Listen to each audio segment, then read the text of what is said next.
بسم الله الحمد لله والصلاة والسلام على رسول الله. السلام عليكم ورحمة الله وبركاته. سلامك بعدي محوها الله نجا أقبله محوها عبادة صلاة سجود يدعي إمام كدمان ما أنتم حربا وحسي كوبنا إن أنا أقعد له حالة dalka guud ahaan uu ku sugan yahay gaar ahaan magaalada Muqdisho iyo waxyaabihii barihi dhaweeto dhacdhacayay oo u baahan in wax yar laga yiraahdo khilaafku maalin wadna waa ka hadlay khilaaf maxuma mana fiicna waxa uu ku xumaa karaa uu ku fiicnaa karaa waa hadba sida loo xalliyo haddii si wanaagsan loo xalliyana wanaag un baa ka dhasho oo kala ra'yi doonaantii yaa meesha ka baxdo haddii si qaldan loo xalliyana dib badan uu keeni karaayo waa bididiyo marna xoolo baqtilaad ku xalaalaysataa marna naf bini aadan oo noolo karaamaysanad ku dishaa marka waxaan rabnaa dadku waa la iskhilaafay khilaafa dhacayo khilaaf ma xaajido waxaan farsamadeeda naga xumaan karto waa sida khilaafka loo xalinayo dawladda Soomaaliya waxay dabacsanaan badan ka muujisay sida khilaafka loo xalinayo waa ogtihiin walaalayaal waxba ma qarsana qarniga 12aad iyo social media iyo saxaafadda iyo warka xukniguma kala dhax qarsoona dhaxdeena xukuma qarsoona qof kasta mowqifkiisa iyo qolo walba waxa ay qabto iyo waxa ay aaminsan tahay iyo sida ay u aragto in loo xalliyo kala ra'yi duwanaanshaha waan sheegnay walaalayaal waxaan marqaatiidu ku qabsanayaa goobjoog u soo ahaydeen ragga siyaasiyiinta khilaafka la sheegay kala ra'yi duwanaanshana siyaasiyiinta uu ka dhax jiraaye shacabka Soomaaliyeed kama dhax jiro maxaan ku raada qabaa'ilka kama dhax jiro maxaan ku raada hadii firqa la kariyo diinta la yiraahdo kama dhax jiro khilaaf maanta khilaafku wuxuu ka jira ra'yi kala duwanaanshaha wuxuu ka jira waa siyaasiyiinta dhexdeeda siyaasadda markay timaado siyaasaddu aashun ku adan maaha waxyaabo guryaha dhexdooda looga sheekaysta maaha waa masiirka ummadan iyo mustaqbalkeedu la hagaajinayaa in ummadda loo sheego waay la yiraahdo aniga waxaan qabaa sidaan in dalka sax u tahay meeshaas in la maro waxaas saas in loo xalliyo kaas laga leexdo kaasna la qaado qofku inuu banaanka soo istaago hogaamiyaha ummadda inuu يعني مستقبل كذا يدنا هذا إنه توليه وكتليه رباعي مواقفتي سنة عد هاي دولة فدرال كالصومالية مواقفتي السياسية جاوي عد هاي لأنه وساق قرني هذا دستور تهاي هذا شروع كرت هاي هذا هبراع كرت هاي وقرني ورقدي كويالي بابل قال لك ضد كالله شاري موقف كان كاسواي مثل بعضه هو قرصون مقامه waxa la rabo waxay tahay marka walaalka kale ee siyaasiga ana mowqifkiisa inuu cadeeyo laakiin dad dhan hogaamiyaal ah siyaasiyiin ah waxa ay diidan yihiin la garanayo waxa ay rabaan laakiin aan la garanaynin waa mushkilo walaalaha siyaasadda danaynayo waxaan leenahay mowqiftiina siyaasiga cadeeya مثلا dadka waxa ka dhaxeeyo heshiiska ay ku wada galayaan waa dastuurka دستورك الرأي أنك قبناه أنت هذا لقى سو شقي وعضها وقرنتها لكن مشكلة ماشي تاجنا وحيت هاي والدستور كان أنا وقارن سياسة هلا عدي علينا وعدي اسمه سياسة قفقة وروا صامرنا وقصو جنا لكن أنا كقولنا نوما كمان نمبر واقوبين سياسة قفقة أو ما أنت نوحان ربع شيء برينا وحان ربع كلا شيء ما أنت أو وحديدي برينا أو وحديدي ورمية سياسة عن نظامنا أو institutions عن كردقنا أو حزبي عن أسمينه ورواعا وحين وردتك عن تلادي وعلنه ظروفتي نقول كلفيسي إن أضاقي إني محاكور أنا بدونك آيو شرفت بدنا شري نوصو مقعابي أو نوصو مقعاب واكسو قدبني قبائل الذي عطرتبانا واكسو قدبني ما أنت إنا كسي قدبنون حقا ماشي وفعنا دون قاري كرنا ما بقاري كرنا لكن إنا أسي دوانون حقا أسي سعنا ربنا وحانا السياسة ده هل حزبية دارشدنا قفعتها لقد أو الشعبك فرصة هلا السيو أيوة مواقف تدتك هجامياشا السياسيين اللي قانا إقاتهم على قرنين دستور كميل جارة أو لا بكون يلا بيا طبعا كميل جارة مدي مركان كبحني وحكريه كميل جار كان وهري وأسيجيه دستور كادو كميل جار يعني وح سؤال كتاجن تاج كميل جار هذا كلام كبحني السؤال على سديده لقلي كره هسا يشيء الدنيا وانو أقبشه أنا قلنا واسكو أقبلنا وأنا كشقين وحياة وجيدون معاملات الدون كانوا واتن كل صوب واتن داعي ما لنا هراء كالفرد هذا ما عنده الفرق كالفرد يكور من كل فرق ور الدنيا ده وحي أن كرم من قدر نوار صوصيس سوماليا وحي أن نقد حدينا أن إسكرمنا أن إسسينه وأن إسكو أجانو ماشى مركب ولي ماشى تاجنا وحي أن نقد دولة صدن يشان سنة عالمكم كون سقال بقول sagaashan iyo kow bilowgeedii dowladda naga burburtay sagaashan iyo labo ayaa caalamku noo yimid faragelin iyo talo iyo gargaar iyo kala badbaadin lagu bilaabay ilaa maantaana lagu wadaa 30 iyo dhowr sano ka bacdi intaas maxaan muddada intaas loo gaartay wixii annagana laga rabayana laga waayay waa maxay nidaam yaroon isku xukunno inaan ku heshiino isla qaadano yaa dib nagu noqday asiga la sidiisa lama fadhiina oo dadaal badan iyo dadaal badan iyo dadaal badan la soo sameeyay meesha maanta aan joognaa ku nimid waxaad taagantaa war dadaalkii aan sii wadno oo aan ku waa la kala tagaa waa la burbura waa la isdila waa laga dhacaa cabsi un maanta oo dhan inaan la taaganahay wax macnaa ay ku jirto malaha cabsidaasina waa mid meesha nagu hayso in askarigan u baan hogaamiyayaal mawaaqiftooda cadeeyay oo sheegay oo lagu raacay annaga ku raacnay Kenyaan bedelnay waa ogtihiin dastuurka waxayna proposalkii dowladda madasha maxaan ku raadaay wada tashiga qaran iyo golaha guddiga madaxa bannaan ee dastuurka iyo guddiga korjoogteynta ee dastuurka labada aqal wixii ay isla soo garteen isla soo qoreen isla soo la fiicnaaday baarlamaanka hor keenay waa laga dooday madaxdeena qaaraha ra'yigooda si cad u dhiibtay way fiicnaayeen ra'yi maxkamadda meesha tiilo wax kala xukumaysa baarlamaanka u ahay baarlamaankii kaan keenay inta iska dhigeen ay keeneen ay qaateen ka annagu meesha keenay baarlamaanka waa iska dhigay kii ayagu ay keeneen ay qaateen walaalayaal maanta haddana mushkiladana waxay tahay madaxdeena kii ay haddana diidan yihiin kii shalay daraadood ayaga qowlkoodii ahay oo ku dhawaaqeen maya sidaana fiican saarba fiicna saana fiican ay dhaheen ee laga aqbalay ayaa maanta haddana la diidan yahay waa dhibaato يعني maalin walba in aan meel aan ku nagaan weyno waa dhibaato waa rajaynaynaa in ay kiya markay diideen bal eeg kii haddana markay diideen maya waa ka goos qabsanna arrintan ma farno yaan haddana ogolaanay in la bedelo mar kale andana baarlamaankan ku celinaynaa waxaan codsanaynaa in la bedelo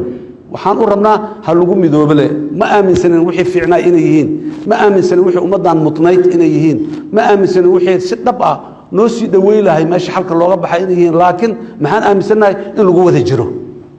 wax lagu wada jiro oo la isla wato oo maxaan ku raahdaa qoriga dhagaxi xajir aswadka ay rasuulka kaleey salaatu salaam qabaa'ilkiis diray mid badarfa ka qabtay hal isla qaadee meesha la dhigay hal dhigo war dastuurkii waxa aan isla qaadno oo aan meesha isla geeyna daraadeedan haddana mar kale u tarasulno kasoo bilow berigii campaign aan ku jirno oo aan dadka ballanqaadka siinay oo ballanqaadkii qaarkeed uu naga fuli laayahay oo markaan ballanqaadkii inaan fulin damacnay ay yiraahdeen ra'yigaanaan ka qabnaa oo haddana ra'yigoodii baarlamaanka u qaatay la aqbalay la keenay ee haddana kii maanta ay diidan yihiin horta cibaarada na haysataa ee dhabta ay dadka Soomaaliyeed inay fahmaan arrin taas waay war waxba ma diidanin laakiin waxaan diidanahay dalkaani meeshii uu soo joogay ha sii joogo yaan hore loo soconin dowladnimada yaan loo sii dowladnimada waa naga dhimantahay waa naga maqantahay waa ognahay dowladnimadii yaan loo sikanin xaggeeda loo sii dhawaanin waayo waxaan diidanahay laakiin kayfiyada see loogu dhawaadaa ah waa ku kala ra'yi duwanaan karnaa midii aan markaas ka maarmi waynaan qaadanayna annagaana diyaar waa inaan tanasulno koow soo tanasulnay laba soo tanasulnay weli inaan sii tanasulno diyaar u ah laakiin meeshaan ha joogo lama bedelaayo dastuurkii 2012 aan haysanaynaa ma dhaqaaqayno ummadda Soomaaliyeed ma qabato aan qabnaa mas'uuliyaddan anaga inoo dhiibteen haddaan intaas aan meeshaas aan la gaarnay waxaan tuumsanahay inaan dayacayna markaa mas'uuliyaddii mana dayici karno dadka Soomaaliyeed marka waxaan rabaa inaanan balaa iyo siyaasadeyn iyo maxaan ku aan loosha waxa dhabta ay taaganayaan la isku haysto waa intaas waxa soo haray magaaladan Muqdisho inteena nool waa soo nooleen ma dheera shalay waay muddo dheer oo yani عقود بدن iyo 10 sano iyo 200 sano ay ka soo wareegtay ma nolosheen shalay aan ognahay aan kuna tan ma ah mid la dhahayo dhalinyarada kama warqabtay waxaasi dhalinyaradu way ka warqabaan milaana shalay ahayd waa joogeen ammaanka magaalada sidoo ahay cabsidu siday ahayd wali nasiib darro cabsidii wali dadka kama go'in boqolkiiba boqol laakiin anigana waa aaminsanahay idinkuna waa aaminsantiin dadka Soomaaliyeed waa aaminsantiin xaaladda caasimadda in iska bedesho sideedii meeshaan inay timaado juhdi badan wiilal badan oo Soomaaliyeed dhiigooda ku baxay ilmaa u agoontoobay gabdha asay u qaaday hooya u gablantay maanta waxa muqdisho ka jira iyo nolosha maanta ka jirta iyo amniga ka jira inuu yimaado laakiin in loo celiyo meeshii oo rafaadka ee shalay oo qarax iyo hoteela la galo la qabsaday iyo wasaaradda hebelaa la qabsadaa la galay iyo meel hebelaa la isku qarxiyay ahayday in loo noqdo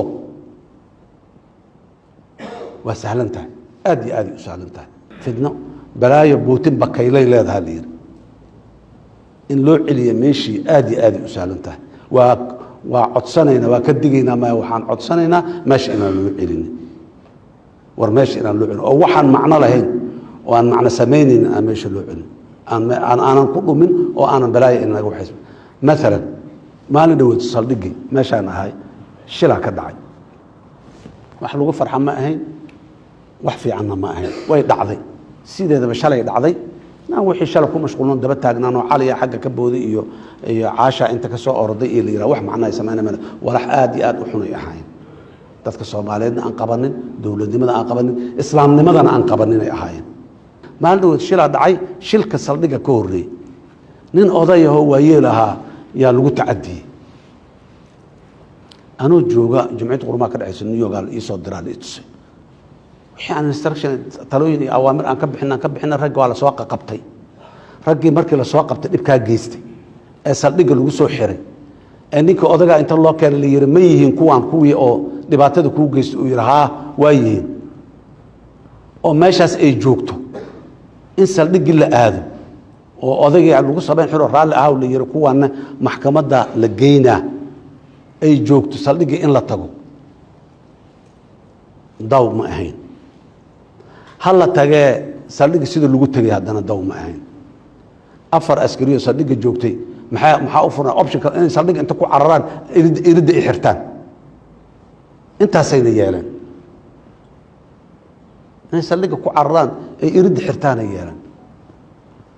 madax mas-uuliyiin shalay soo ahay berri inay noqdaan rabaa saldhigii oo kuwa shabaab ku tuhumsan ay ku xiran yihiin oo kuwa dambiye kale kufsi uu ka mid yahay ay ku xiran yihiin oo kuwa inay dad dileen ay ku xiran yihiin oo meel kale laga keenay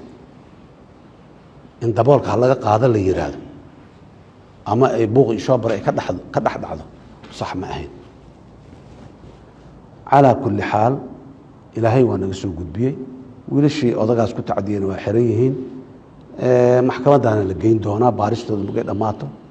laakiin meeshaas waxa ka dhacay wax fiican ma ahayn waxaan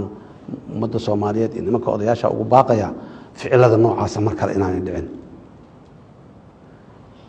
haddaanay booliiska Soomaaliyeed aanay isxakameyn lahayn oo saldhigga inta ku cararaa dhaxda in saldhigga ka soo xira lahayn yani meeshaas maalintaas masiiba ka bilaabo lahayd masiibadu markay bilaabatana ma kontrooli kartid intayna bilaabanin fidnadu waa hurdaa ninkii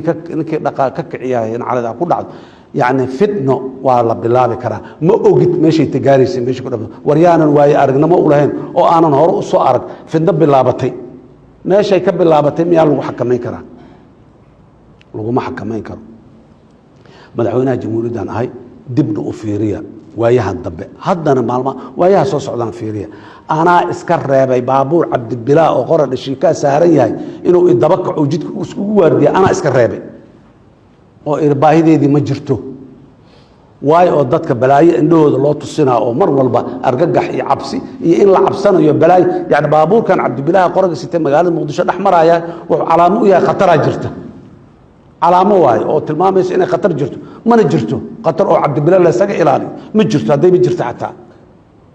anaa iska reebay oo irbaabe iyo maxaan ku iraadaaye baabuur cabdibilaa oo qara dhashin ka saaran yahay ma wadanayno golihii wasiirada fadhiisa awaamir ka soo saareen lama wada karo magaalada qor cabdibilaa dhashin ka saaran oo 10 wiil saaran tahay lama dhaxmari karo waa astaan amni darro ayda araggeeda amni darro ah wax ma dhimaa xabada ma urida dad ma udila waa meesheeda laakiin muuqaalkeeda astaan darro ah waxaan rabnaa magaaladan waa ka mamnuuc qaraar waaye dowladda gaartay xukuumadda gaartay qof wax loogu dhimaayo iyo qolo wax loogu dhimaayo male baabuurta cabdibilaa ay xaragay noqotay walaalayaal beledku waa amni waa ammaan baabuurta iyo qaab darro u socodku yaanu cadowga noogu soo dhex dhuumanin bilihii lasoo dhaafay bil ka mid ahaa jirto 30 maalmood oo dhalato dhacdo magaalada muqdisho hal incident oo security xumo aanu ka dhicin hal yaan soo martay waa joognaa meeshaasaan soo gaaro waynaa inaan kasii soconaa rabnaa maalintaas riboorkaas oo Soomaaliya zero incident ay ku qorneed caasimada waaweyn oo reer galbeedka ku qornay 18 ku dhimatay 20 ku dhimatay iyo yay qorneyd war aan ilaahay u mahad celino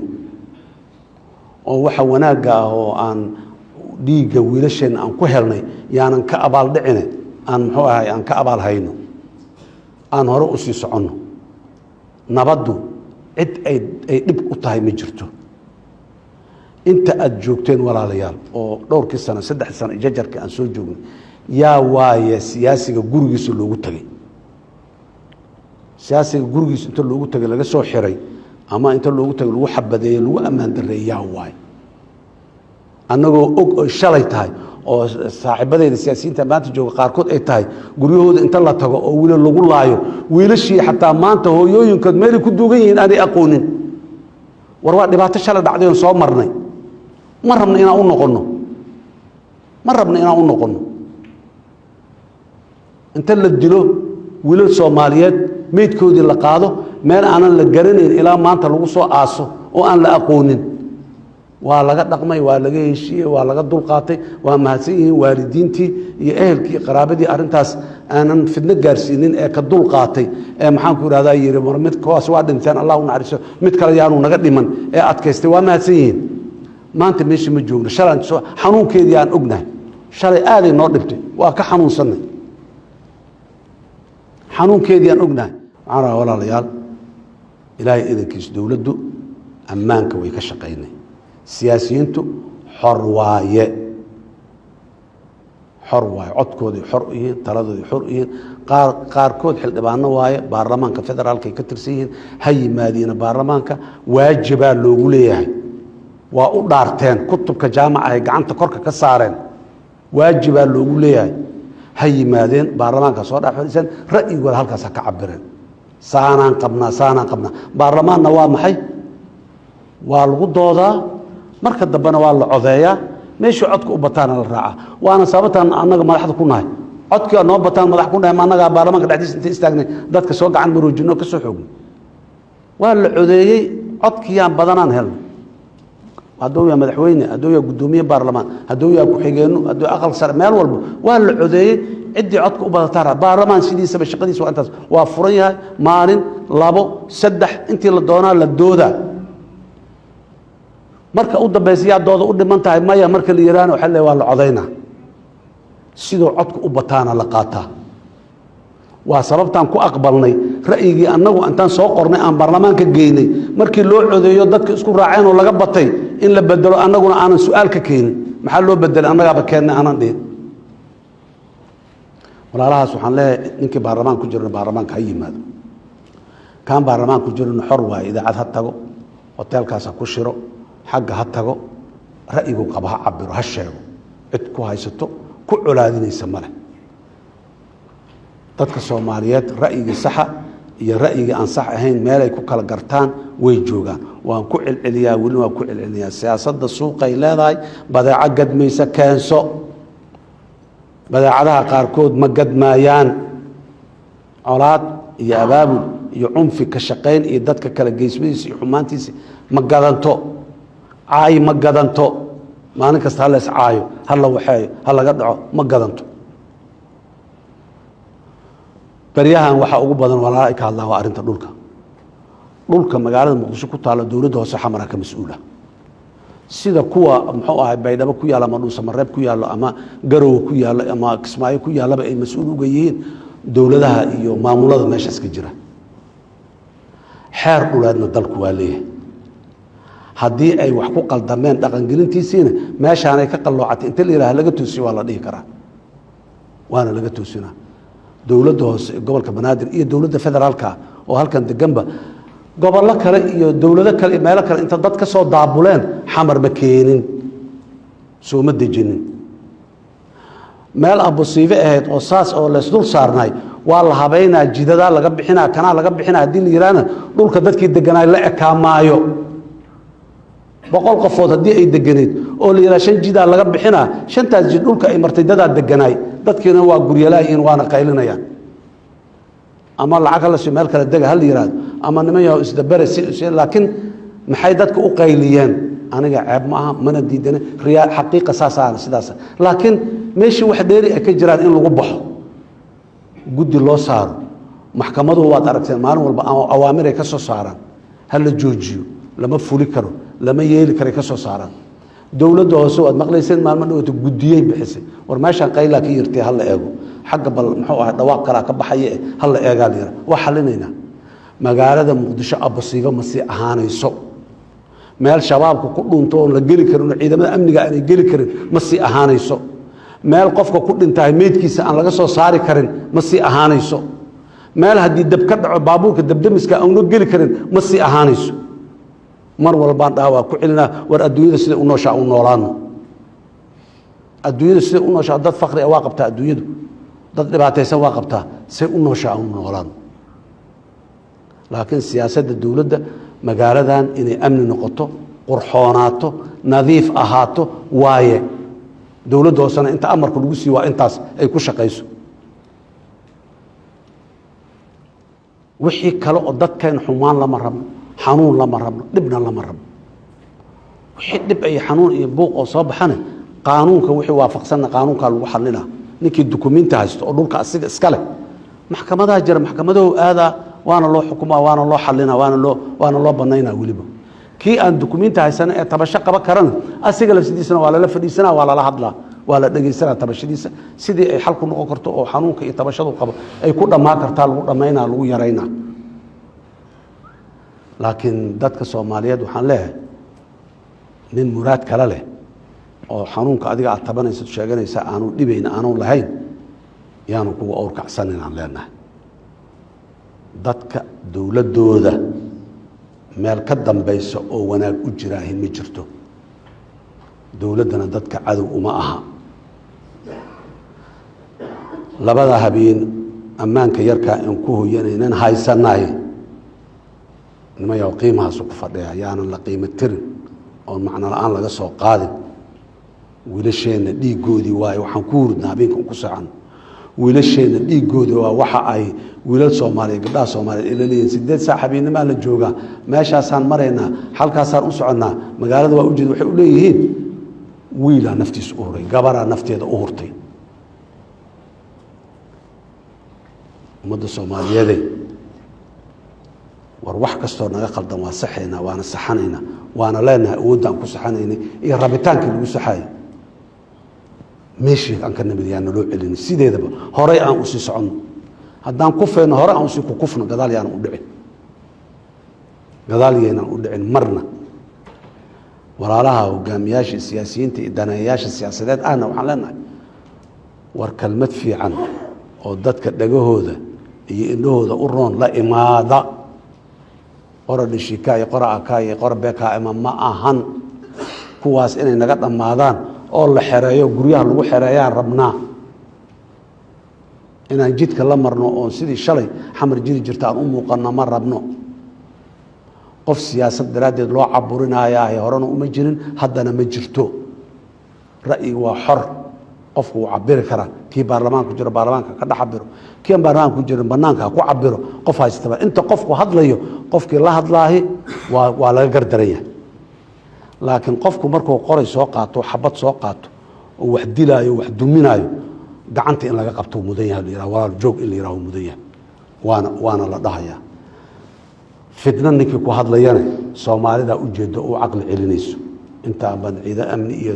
dawladda iyo aniga soo gaarin Soomaalida u jeedo ninkii fitna ka hadlaayo inuu fitna ka ciyaar rabo fitnadan u kaadiya leeyahay bariyahan dadna waa la dhahaye dadka Soomaaliyeed ha dhiiradaano ammaanka ay haystaan ha ilaashadaano dawladuna wixii qaladaad oo ka dhacayna way saxaysaa hadda ka bacdi inaan dhicin ka shaqeynay xanuunka dadkeenana waa maqalnaa waa dhageysanaa waana ka jawaabnaa waana sii wadaynaa inaan ka jawaabno ninkii sharci haystana maxkamada noo taalo noo shaqeyso meeqa qofooda guriga laga haysto gurigoodii looga kiciyo haddana weli looga bixinaya ninkii dukumiinti sharci ah dukumiintiga sharciga dawladii waa warqad dawlad warow ku yaala war dawlad warqad ku yaala ninka warqad wato ku leeyahay milkiyad oo sharci ah waa leeyahay dhulkiisa lagamana dhici karo